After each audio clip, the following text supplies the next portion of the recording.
December 2015. Somewhere inside FBI headquarters, a senior official picks up a pen and crosses out a name. No arrest. No courtroom. No body bag. Just a name crossed out.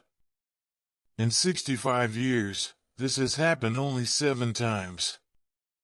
The FBI, the agency that chased Pablo Escobar across continents, that dismantled the New York mob family by family, that hunted Osama bin Laden for a decade across some of the most hostile terrain on Earth, is doing something it almost never does. It is giving up. And the man who made them give up isn't hiding in a jungle. He isn't living underground. He's sitting in a luxury villa outside Moscow, probably having dinner, almost certainly unbothered. His name is Semion Mogilevich. And his story is one of the most extraordinary, and honestly, most disturbing, stories in modern criminal history. Because he didn't just outrun the FBI. He made himself so powerful, so politically useful, and so deeply embedded in the machinery of an entire superpower, that catching him became literally impossible. This is how one man broke the FBI. To understand how this story ends, you first need to understand how it begins. And it begins on a quiet street in Bucks County, Pennsylvania.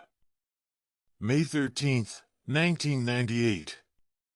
47 FBI agents in full tactical gear converge on an unremarkable industrial building that serves as the American headquarters of a company called YBM Magnex International.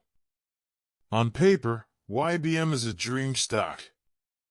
It's publicly traded on the Toronto Stock Exchange, valued at close to $1 billion. Over 2 years its share price had climbed by 300%. Pension funds across Canada poured money in. Day traders in the U.S. chased the momentum. Ordinary working people, teachers, firefighters, retirees, had parked their savings into what looked like the hottest manufacturing company in North America. The FBI had been watching YBM for over 2 years. And now, finally, they were going in. The agents expected to find a busy factory floor. Industrial magnets. Machinery running. Workers on shift. What they found instead was silence. A cavernous warehouse. Gleaming equipment that had never actually been used. An assembly line that had never assembled a single thing. The products on the shelves, magnets with a YBM label, had been purchased from legitimate suppliers and repackaged. The entire facility was essentially a film set, dressed up to impress investors on guided tours. YBM Magnex International was not manufacturing anything at all. By the time trading was halted, more than $150 million in investor money had evaporated. Forensic accountants found a web of shell companies running from Budapest to the Caribbean. Money was being reported as magnet sales that never happened. It was one of the largest financial frauds in North American history. But the FBI wasn't satisfied. Because when they started tracing the money, the shell companies, the signatures on the documents, they kept arriving at one name. A name attached to no office, no American address, no U.S. presence whatsoever. Semion Mogilevich. Ukrainian-born economist. Multiple aliases. Multiple passports. And according to people who studied organized crime for a living, something far more dangerous than a clever fraudster. He was the boss of bosses of the Russian mafia. A routine fraud investigation had just cracked open something much, much bigger. Mogilevich didn't start as a global crime lord. He started, like many career criminals, with something small and personal. In Soviet Ukraine during the 1970s, He was a young economics student in Lviv with a sharp mind and, it turned out, no moral floor whatsoever. At the time, Jewish families trying to immigrate to Israel or the West were required by the Soviet government to liquidate their assets before they could leave. They needed someone local to sell their apartments, their furniture, their belongings, and wire them the money once they arrived safely abroad. Mogilevich offered to help. He took the deeds, the keys, the life savings. And then he kept all of it. When those families arrived in Vienna or Tel Aviv with nothing but the clothes on their backs, there was nobody to complain to and nowhere to turn. Many of those families eventually settled in Brighton Beach, Brooklyn, which became the nucleus of New York's Russian immigrant community, and over time, a significant node in the Russian organized crime world. Some of them remembered what Mogilevich had done to them. And some of them, eventually, would end up working for him anyway. He served 2 short prison sentences in the Soviet Union for fraud and currency violations. Each time he came out with more money, more contacts, and a colder worldview. Victims don't matter. Only power does. When the Soviet Union began collapsing in the late 1980s, Mogilevich understood immediately that this was his moment. He relocated to Budapest, deliberately chosen because it was a crossroads between East and West, a city where intelligence operatives, arms dealers, exiled businessmen, and criminals all converged in the post-Soviet chaos. There he built something genuinely new in the world of organized crime. Not a street gang. Not an extortion racket. A corporate criminal empire, staffed not just by thugs but by ex-KGB officers, Afghanistan war veterans, and financial professionals with advanced degrees. His enforcers were men who had operated in war zones and felt nothing. His accountants were people who could build financial structures so labyrinthine that regulators in 3 countries couldn't untangle them. Rival organizations that refused to submit didn't just get beaten. They got systematically destroyed. According to a former insider who later cooperated with the FBI, Mogilevich's approach was to eliminate the leadership of a competing group, then eliminate whoever replaced them, and keep going until there was nothing left. He didn't cut off the head of a snake. He burned the roots. By the mid-1990s, his portfolio had expanded into weapons trafficking, supplying everything from rifles to surface-to-air missiles to buyers across Africa and the Middle East. There were persistent, unconfirmed reports of involvement with nuclear materials from poorly secured Soviet stockpiles. He controlled heroin routes from Afghanistan through Turkey into Western Europe. His network ran human trafficking operations across Central and Eastern Europe. And sitting underneath all of it, washing the money clean, was a network of shell companies and offshore accounts running from Cyprus to Gibraltar to the Cayman Islands. All of this, he ran without ever setting foot in the United States. Every communication with YBM's Pennsylvania office came from Budapest or Moscow. Every wire transfer, every instruction, every decision, made abroad, by a man who understood instinctively that American jurisdiction stops at America's borders. When the FBI finally assembled their case, a 45-count federal indictment covering racketeering, securities fraud, wire fraud, money laundering, and more, it was, by any legal standard, airtight. They had witnesses who had risked their lives. They had paper trails crossing a dozen countries. They had everything needed to put Semion Mogilevich in prison for the rest of his life. Everything except Semion Mogilevich. To catch someone under a foreign government's protection, you essentially have 3 options. You negotiate an extradition. You lure them somewhere you can reach them. Or you wait for them to slip up. The FBI tried all three. In January 2008, something unexpected happened. Russian police arrested Mogilevich at a Moscow restaurant, not for any of the serious crimes the FBI had documented, but on minor tax charges related to a cosmetics shop chain he owned. He was in custody, on Russian soil. The FBI's hopes surged. Maybe years of diplomatic pressure were finally paying off. Maybe Russia would cooperate, even partially. 18 months later, a Moscow court quietly ordered his release.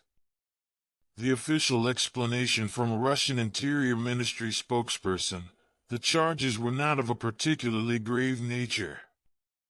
Not grave enough to keep detained. The man the FBI believed had trafficked weapons, narcotics, and human beings across multiple continents. The man whose fraud had wiped out the retirement savings of thousands of ordinary North Americans. Released.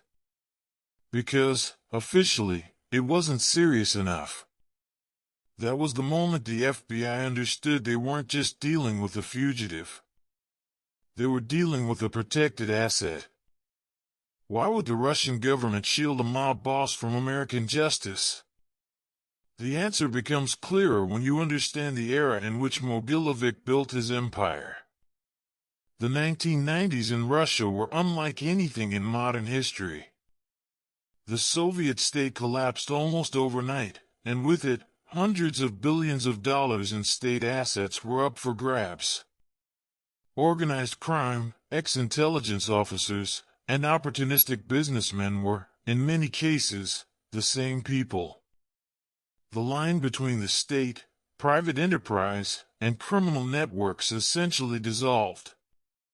In the middle of all this, a mid-level former KGB officer named Vladimir Putin was serving as deputy mayor of St. Petersburg, developing relationships with businessmen of various backgrounds and getting a very direct education in how money, power, and organized crime could intertwine. Mogilevich, with his offshore banking networks, his ability to move money invisibly across borders, his control over distribution channels, and his complete deniability, was exactly the kind of figure that would prove useful in that world. Not as an ally in any formal sense. As a tool. A very effective, very expensive tool that could do things the state needed done but couldn't officially be seen doing. The evidence that he was more than just a tolerated criminal, that he had an actual working relationship with Russian state security, came from multiple sources. A secret recording of Ukrainian President Leonid Kuchma, authenticated by U.S. intelligence, included a casual mention that Mogilevich had a good relationship with Putin. Alexander Litvinenko, the former FSB agent who defected to Britain, claimed before his death that Mogilevich had been an informant for Soviet and then Russian intelligence dating back to the 1980s. Litvinenko was poisoned with polonium-210 in London in 2006, almost certainly on Kremlin orders, which gave his claims a grim kind of credibility.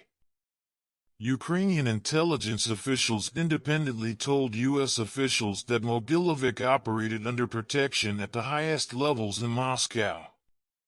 And then there was the gas. By the 2000s, Mogilevich had made himself a hidden player in Eastern Europe's natural gas trade. Through proxies, he had a financial stake in a Swiss-registered company called Rosukrrenergo, which served as a key middleman in Russia's gas exports to Ukraine and beyond. Russia's natural gas supply heats homes and powers industry across much of Europe. Control the pipeline, even indirectly, and you have leverage over entire governments, especially in the depths of a January freeze. A U.S. diplomatic cable later revealed that the Ukrainian oligarch nominally running Rosukrrnergo privately admitted he needed Mogilevich's approval to operate. Mogilevich wasn't just a criminal. He was a gatekeeper in a sector central to Russian foreign policy. In Putin's Russia, If you help the state project power, generate money, and do both with complete deniability, you become untouchable. Mogilevich had delivered on every count. In October 2009, the FBI escalated to its most powerful public option.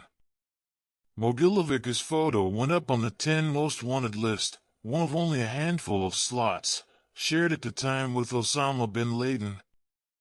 A $100,000 reward was announced, later raised to $5 million.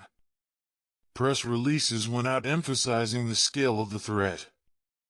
Interpol red notices were circulated. Every partner agency from the Royal Canadian Mounted Police to European law enforcement was activated. The logic was sound. The list works. Since J. Edgar Hoover created it in 1950, over 90% of the people placed on it had been apprehended. The visibility turns the entire world into a network of informants. Borders become difficult to cross. Pressure becomes inescapable. Except for a man living openly in Moscow under Kremlin protection. Mogilevich, by all accounts, barely noticed. He continued dining at upscale restaurants. He settled back into his villa. The wanted poster that would terrify most fugitives into desperate movement didn't move him at all, because the only authorities he needed to fear were the ones protecting him. For 6 years, the FBI kept his name on the list. Chasing rumors. Hoping for a slip. Waiting for something to change. Nothing changed. In December 2015, the FBI issued a short, dry press statement. Mogilevich was being removed from the 10 most wanted list. The wording was careful. He was known to be residing in a country without a U.S. extradition treaty and was not considered an immediate threat to the American public. Read between the lines and the message is stark. We know exactly where he is. We know exactly what he did. And we cannot touch him. He became only the 7th person in 65 years to be removed from that list without being caught or killed. The 45-count federal indictment still exists. It sits in a filing cabinet in the Eastern District of Pennsylvania. Every page of it still technically valid, naming crimes that the FBI proved and documented with years of painstaking investigative work. It will almost certainly never be acted upon.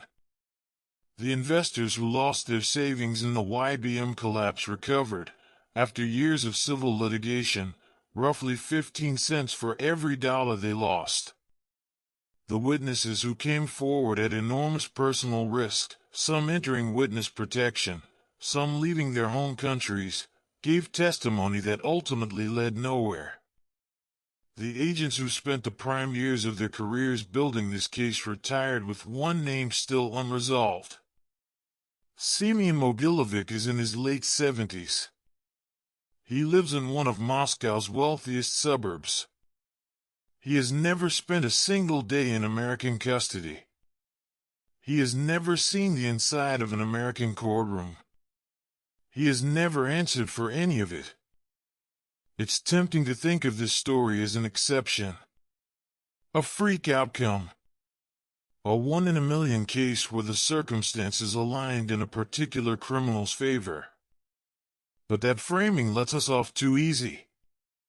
What Mogilevich actually did, methodically, deliberately, over decades, was identify and exploit a structural truth about how power works in the modern world. He understood that laws and borders and indictments are tools of the powerful, and that they stop applying to you if you become powerful enough yourself. He made himself financially indispensable to people who were already above the law. He made himself useful to a nuclear-armed state. He turned his own criminality into a service that a government needed and couldn't replicate through official channels. And so the FBI, the same agency that brought down Al Capone, dismantled the 5 families, and pursued some of the most dangerous individuals in American history, wrote a memo acknowledging that this one man was beyond their reach.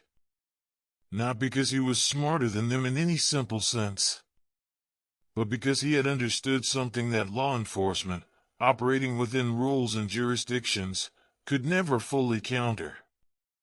That there is a level of wealth and political entanglement at which the law becomes optional. You might think of El Chapo, who also seemed untouchable for years. The difference is that Mexico, eventually and under enormous pressure, cooperated. Russia never will.